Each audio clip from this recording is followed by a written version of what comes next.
G'day and welcome back to Dan's Shed. Can't actually remember the last time I made a video. Been a bit busy with stuff and honestly spending more time actually getting things done than making videos. But we've had a bit of a big weekend here. We've had 3 days of running steam engines and whatnot, and it's just winding down now, so I thought I'd make a video. You can see it's still just ticking over. We're letting all the fires go out now and calling it a day. I can't even remember if I actually made an update saying that we'd actually bought the saw bench, but anyway, so we've, as a group sort of project sort of thing, bought a very early Robertson saw bench. Weighs a freaking ton, several tons apparently. So we had a frantic crane come in and move this into position. We've been busy sort of packing down road base and whatever, getting ready to extend the shed to cover it. At the same time, Emma's been down here all weekend working on the roller and getting the canopy finished. So we had the front come in to lift that, and it looks pretty awesome.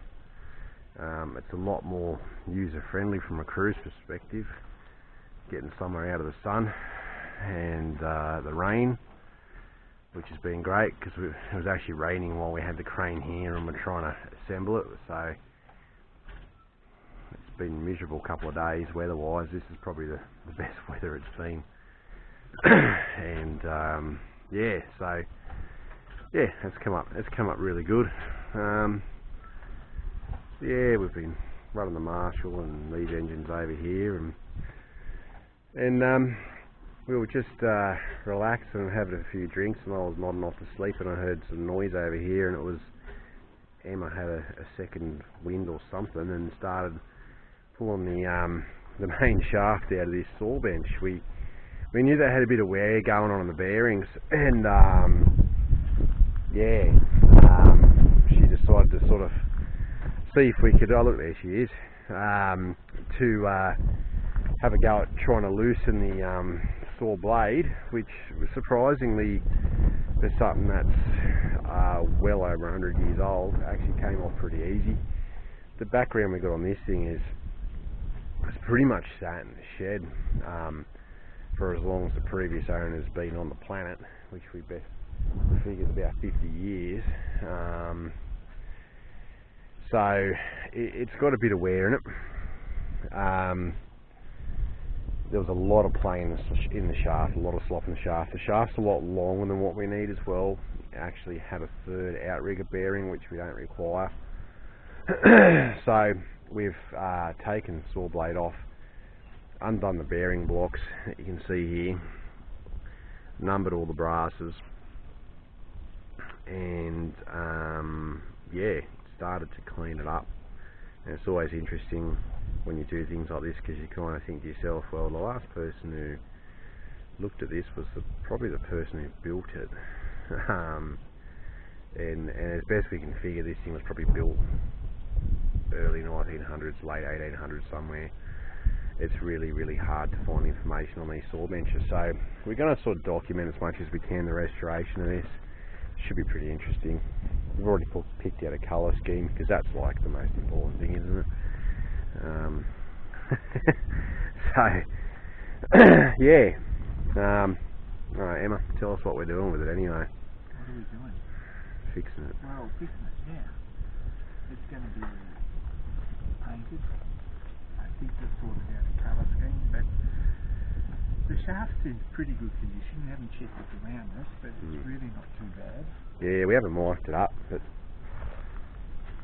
yeah. I would doubt very much it's very resistant. Electrical. Yeah. The bearing brasses are worn, but they're probably worn more this way than up and down. Which is good, because we can close them up and rebore them. Yeah, and re-machine oil grooves. Yeah, in the them. oil grooves, yep. And it's going to need a new cover for this. Yep. Yep. So we Can't probably should bust draw off that it. up and 3D print a pattern and then get one cast. Get one cast, you reckon? Yeah. Yeah. That'd be the way to do that, wouldn't it? Yeah, could do it that way, yeah. In a nice way. Yeah.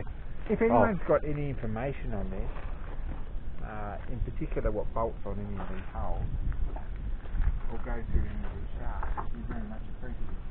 Yeah, as far as the auto feed for the rollers are actually sitting over there in the weeds at the minute. They probably won't stay there. She's heavy. It's got a slot here above it, and I believe that's where a proper fence went. But I'm not 100% sure, and it could be some sort of rope feeding. That's the fence we pulled out of it down there. It looks like it might have been an old axle off a tractor or something, maybe at some point in its life even. Yeah. Got our doubts on how original that is. But yeah, you can see there's a lot of cast in bosses for the bearings all over this thing, which we sort of think has a lot to do with the auto feed for the rollers. So if anybody knows anything, yeah, let us know, because we don't know. There seems to be a lack of information on these. There's even less people like us restoring them. So yeah. But everything's really nicely made, like very nicely made.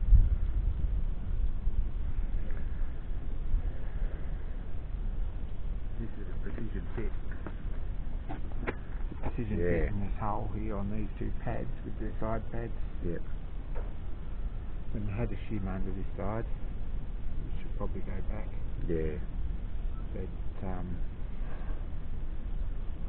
it's actually got square holes cast or broached into here, and then these bolts here got squares in them, so you could undo the bottom and the top without them coming loose. Engineers these days wouldn't give a shit about details like that. Yeah, that's kind of pretty cool. That's the fitter's problem. It's got a hole here in the centre where the knob for the on the brass goes to locate it. It's got two oil hoses in this one, and then an oil groove around underneath with another oil hole in the bottom. It's full of 100-year-old sawdust and oil. Yeah. Yeah. Theoretically, they should hold a fair bit of oil. Yeah. The left-hand thread nut. Yeah. It'd come off surprisingly easy. We might put that on the shaft for transport, actually, to protect that thread. Saw blade retainer, flange. Yeah. So yeah, pretty cool project. But we've got a lot of bits on it. A lot of mess. Yeah. It was nice that it came apart that easy. So yeah. To replace this timber on this side, and this is the piece that goes in this hole. Yep. Which is a snug, nice fit. Yeah, it's a really neat fit. And these plates here, they're all marked, so they only go in one way. Yeah, these bridge the areas and tables above the bearing blocks and whatnot. So yeah, bit to do, but it should come up nice. And yeah. If anyone knows anything about the Robertson saw benches, I was just looking at this down.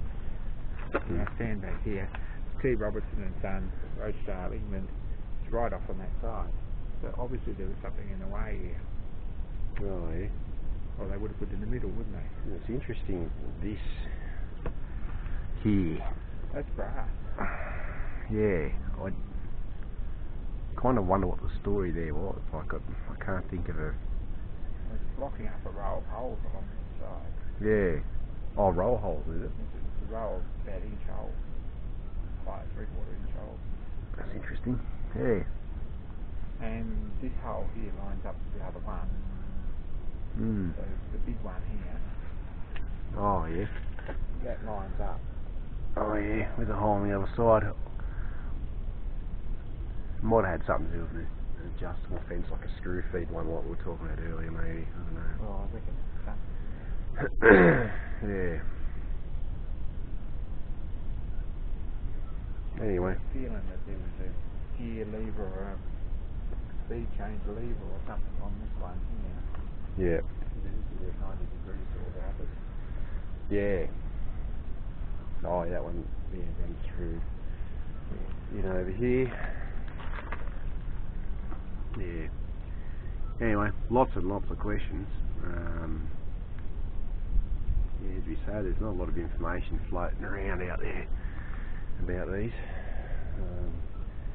And the information that we did find about the models of them, none of them seem to line up with the dimensions of our saw bench. But having said that, there's pages of different ones. Yeah, yeah. Oh, look at that, your roller stalled finally. Could open it up. Yeah, alright, look, we might call it a day. Yeah, I might do another video that might not take 6 months for me to upload this time. See how we go with that. I'm not going to make any promises, but anyway, it's been a good weekend, and that's the latest here. If you are on Facebook and you want to follow what's going on out here, look up Shannondale Steam Shed. We've sort of ended up with a bit of a community of people out here that sort of are into this sort of caper, and people have donated all sorts of odds and ends, some little things, some bigger things, and which is really nice because they see that we're doing things with it, and there's a group of us that are involved in it, and we're not officially a club or an organisation of any sort. That gets complicated. But yeah, follow us on Facebook, and yeah, we'll catch you next time.